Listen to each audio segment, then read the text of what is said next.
Super frustrating loss for the San Francisco Giants last night. They had a couple of huge opportunities late in the game. Bases loaded, nobody out. Second and third, one out, and they only got one run total out of those two situations. So was it just a one-night thing, or are they really just like an unclutch team not able to come through in those situations? We'll get into the numbers next. You are Locked On Giants, your daily San Francisco Giants podcast. Part of the Locked On Podcast Network, your team every day.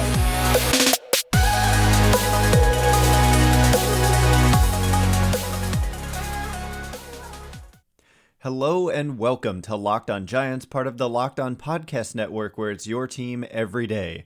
My name is Ben Kaspick, and on this show we provide daily episodes Monday through Friday, talking about the San Francisco Giants in a way that's data-driven and rational, but also simple, passionate, and accessible to all.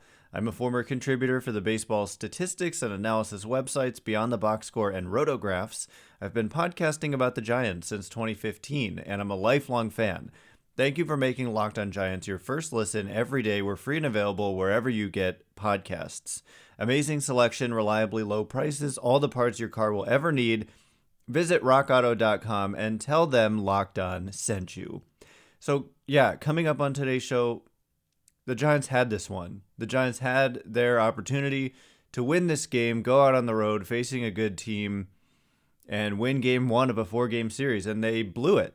They had a bases loaded, nobody out situation in the 8th inning that got started with a Luis Gonzalez drag bunt, and I forget what happened next, but then Kurt Casale drew a walk to load the bases, and Will Smith, former Giant, came in, and Tommy LaStella, first guy up, hit a pop-up, unproductive, wasn't able to advance anybody. Nobody scored, bases loaded, one out.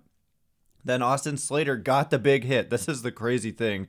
This has happened more than one time this season where they've been in a rut where they aren't able to get that big hit, and then they finally get a big hit with guys not just on base, but all over the place. Bases loaded, second and third, situations like that. They finally get that big hit, and it's hit so hard and right at somebody, and it's a single, that it only ends up scoring one run. And in fact, earlier in the year, they finally got that hit and it scored nobody. Somebody was thrown out at the plate. And so it goes right now. So Slater hit a rocket, but right to the center fielder. It is definitely worth talking about if it was the right decision to hold up Thairo Estrada, one of their fastest runners, at third base. There's Mark Hallberg, the Giants' third base coach, has gotten a lot of heat, I would say, this season. But I have my own opinions that I think vary greatly from what most people think about third base coaching. And essentially my opinion is that aggressive, especially with two outs, you want guys getting thrown out at the plate sometimes because it means you're being too passive if you're not getting guys thrown out at the plate. There's data behind that. It's actually really simple to understand, but your success rate as a third base coach is not just about was he safe or was he out. If you're only ever safe, it means you're being way too conservative. And this is simple to understand because think about it, with two outs, the next guy, probability of reaching base, let's be generous and call it 40%. It's more like 30%. We're just looking at on-base percentage. And so that means that 60% of the time, the next guy is going to get out. If he's a great hitter, it might be more like 70% of the time, the next guy is going to get out. And so if you can be successful simply more than the next guy's probability of getting on base, then you should send him. So even if it's a 50-50 call, it's a no-brainer to send him if it's with two outs. And so that means half the time you're getting thrown out at the plate, and that would be easily the correct decision. So I just want to point that out. This was a different situation. It was one out, and Wilmer Flores coming up next against a lefty, Will Smith, who's not quite the same guy he was with the Giants when he was at his best. And so I understand the decision to hold him up. It was Thairo Estrada. I didn't ever get a great angle of where Estrada was relative to where the ball was, and I don't really know the arm of the center fielder. He made a pretty strong throw home and pretty accurate.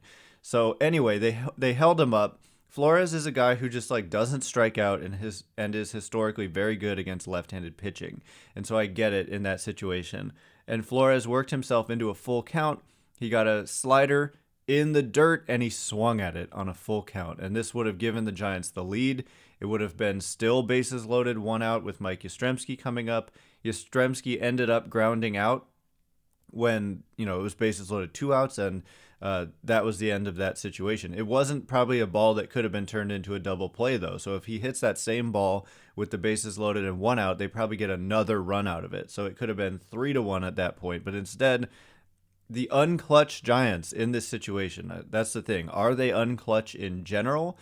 It does feel that way at times. It really has felt like the bases loaded and nobody out is like the worst situation you could put the Giants in, because they don't seem to do well in that situation. So I wanted to look, and sure enough, the Giants have come up with the bases loaded and nobody out 14 times this season. And I'm talking about that specific plate appearance when the hitter is up and there's no outs and the bases are loaded. Not what happens after that, but just that specific plate appearance. So in this case, it was Tommy La Stella.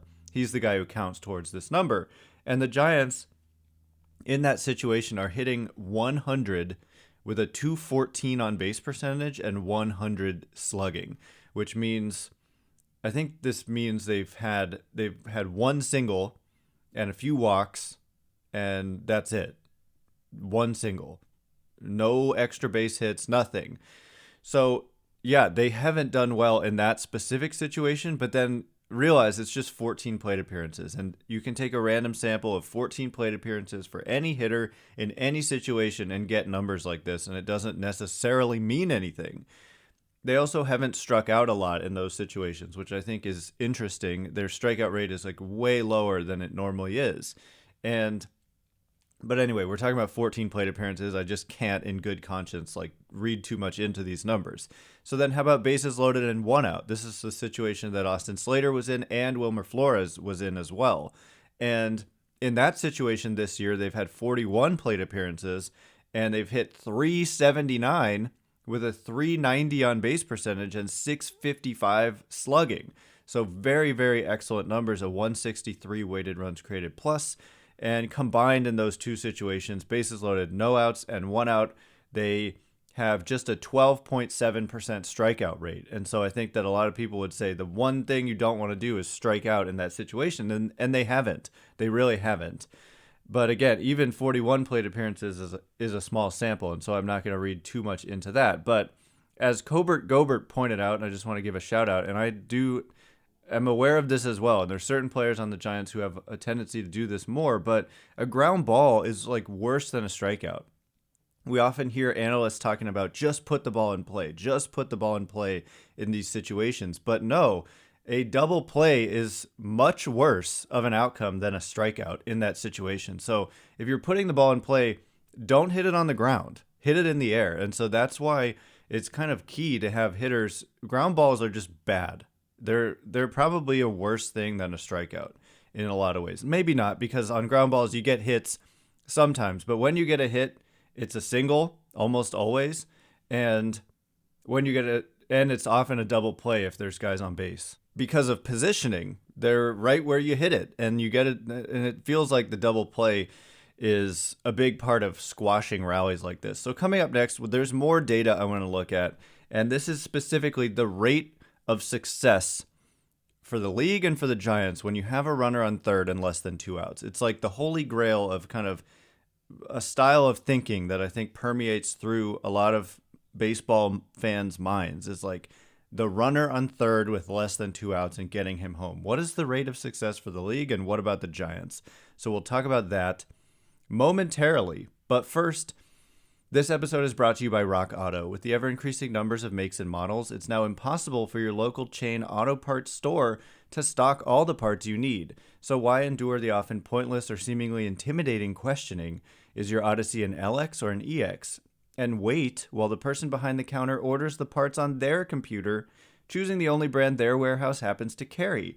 You have computers with access to rockauto.com at home and in your pocket, so why choose to spend 30, 50, even 100% more for the same parts from a chain store or car dealership? You can find out what the part is you need, wherever it is your car gets diagnosed, just before you have them order it. Go look it up yourself on rockauto.com, see how much cheaper it is, make that decision. It's kind of a no-brainer. Buy it yourself, bring it back to the dealership if you want, or wherever, and they'll install it for you, no problem, and you've saved a bunch of money. Total no-brainer. So go to rockauto.com right now and see all the parts available for your car or truck. Right, Locked On in their How Did You Hear About Us box, so they know that we sent you.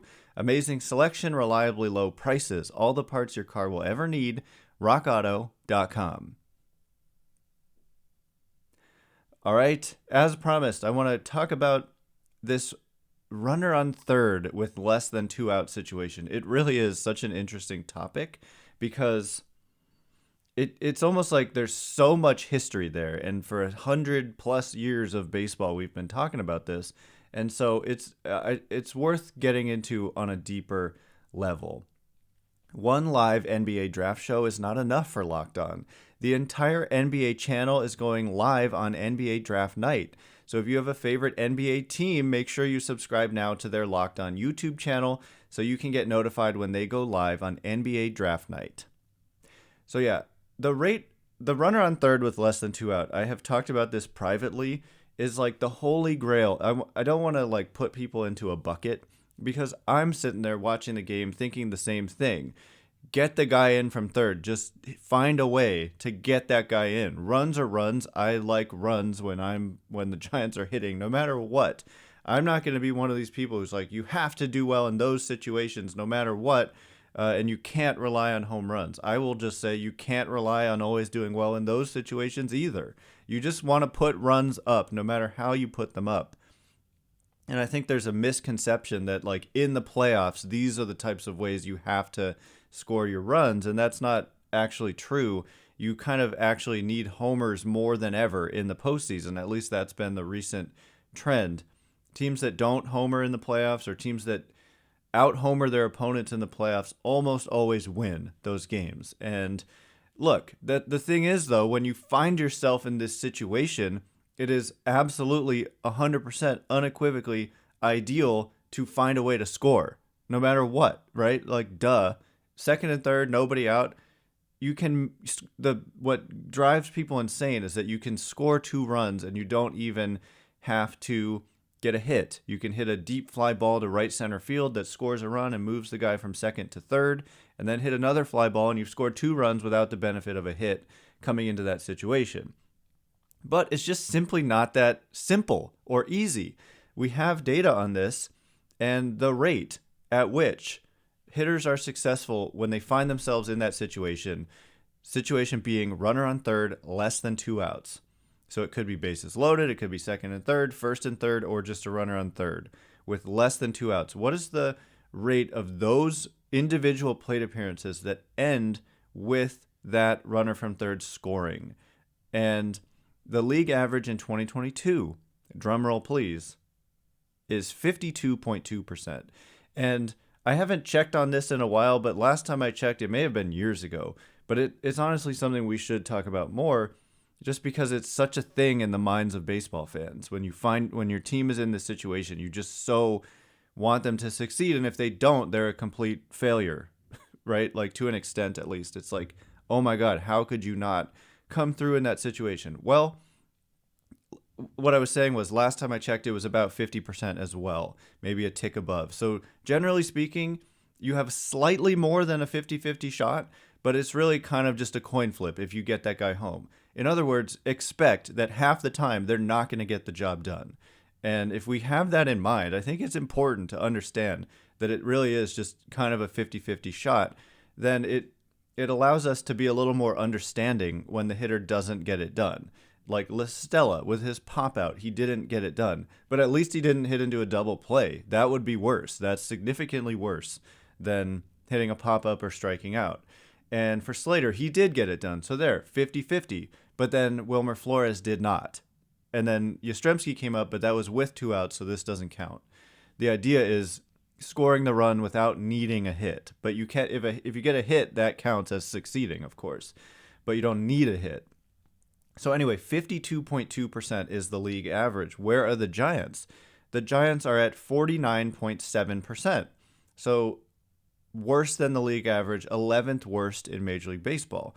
Put another way, 19th best. So it's more average than like terrible, but below average. However, let's look at some of the teams below the Giants. The Houston Astros, the Los Angeles Dodgers and these Atlanta Braves. The Braves are at 46.7%, 3 percentage points worse than the Giants.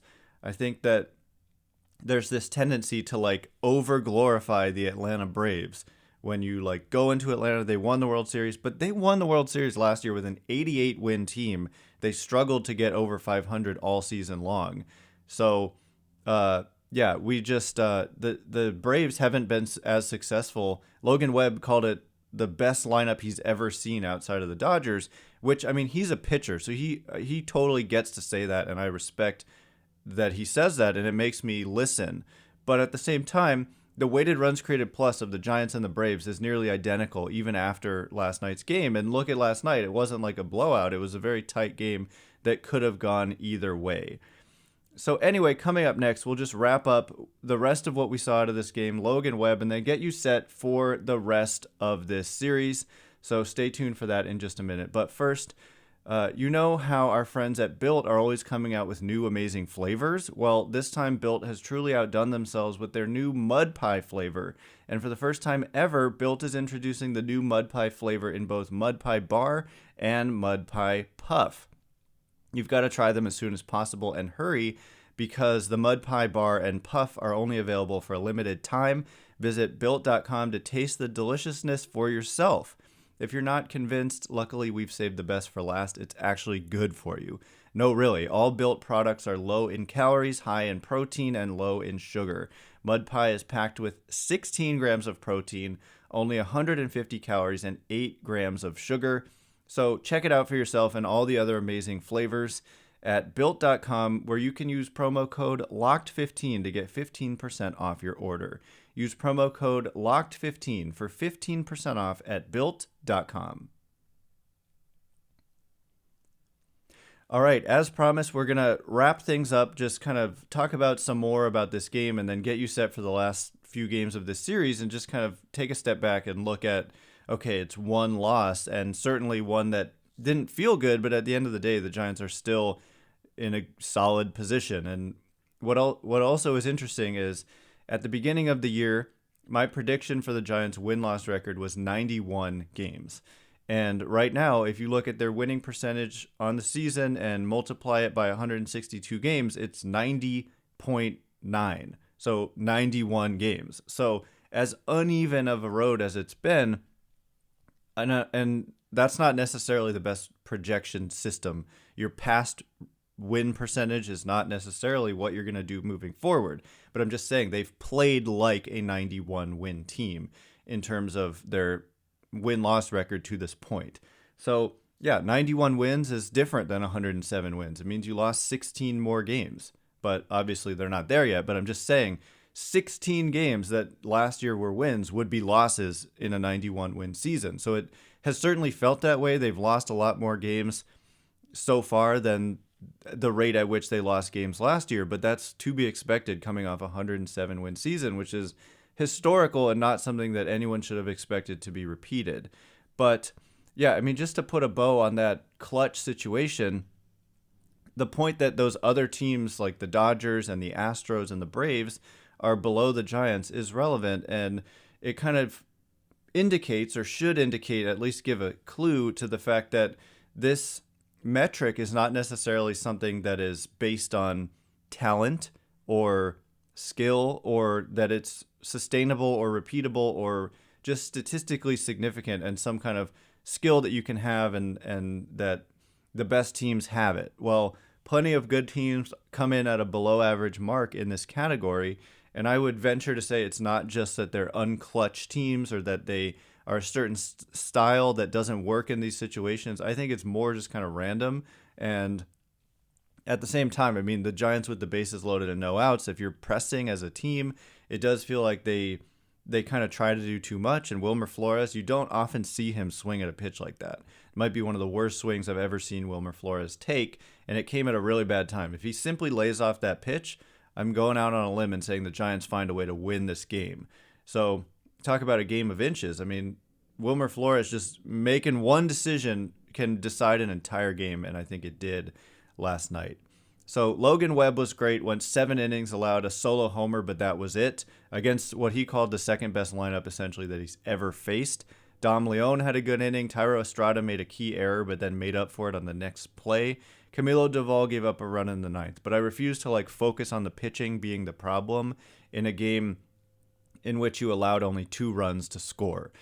The problem was the Giants only scored 1 run in this game, and ultimately it came down to those 2 situations late in the game. But before that, they got shut down by Max Fried. So that's a continuing problem for the Giants. They seem to just go completely quiet for long stretches of time too often. So what can be done about that? You just got to play better. And I think that it's becoming apparent that this team could use some help on the position player side in some kind of way at the trading deadline, by the trading deadline, which is just over a month away. And Farhan Zaidi, I just must mention, before the season started, pointed out that they were in a position to add at the deadline in terms of taking on payroll and a significant contract at the trading deadline. And he also said that this year, who knows, it might happen sooner than it happened last year. So I just want to point that out. It was pretty oddly specific when he said that. And so I've started seriously thinking about who are the guys who are out there who could be acquired in trades. Unfortunately, there's not like a Chris Bryant, except maybe Wilson Contreras, honestly, on the Cubs. Someone I've talked about all since last offseason as a fit for the Giants. And I think that's still true as Austin Wynns has cooled off with the bat. Kurt Casale has cooled off with the bat. So they're still not getting much out of the catcher position offensively, but most teams aren't. So that's the thing. But if you have Wilson Contreras, you suddenly are. But he's not a great pitch framer. And so that matters in a big way. And it wouldn't help the Giants, who have had struggles defensively, if suddenly they're having struggles with pitch framing as well. So there aren't a ton of great obvious candidates to be acquired in trades, but I've started thinking about it more seriously and looking at possible names, and we'll definitely talk about that as the season continues to grind on. So coming up tonight, it's Anthony DeSclafani. Tony DeSclafani is going to be activated off the injured list, off the 60-day injured list, so they're going to have to make a 40-man move in order to add him. So that is going to be something interesting to watch out for, and we'll talk about that tomorrow. And you're going to go up against Spencer Strider. As I said, he's a young right-handed pitcher who's having a monster season, in part out of the bullpen for the Braves, but he's kind of just been blowing people away, and he's getting a shot to start. I don't know how stretched out he is, but look for him to be blowing smoke out of the gates, Spencer Strider. So it's a 4-game series, and like I said, try to split this series. Now you have to win 2 out of 3 in order to split, which is tough, but just grind every single game, and we'll be back tomorrow talking about tonight's matchup with DeSclafani and Strider. Once again, my name is Ben Kaspick. Check me out on Twitter at Ben Kaspick, Kaspick. The first picks of the Ultimate NBA Mock Draft have been made. Search now for the Ultimate NBA Mock Draft and get over 50 insiders, the Odyssey experts, and the draft experts of the Locked On NBA Big Board. The 5-episode Ultimate NBA Mock Draft is underway. Make Ultimate NBA Mock Draft your second listen today. Anyway, thanks again for listening. Really hope you enjoyed the show. I'll be with you tomorrow. Stay Locked On Giants.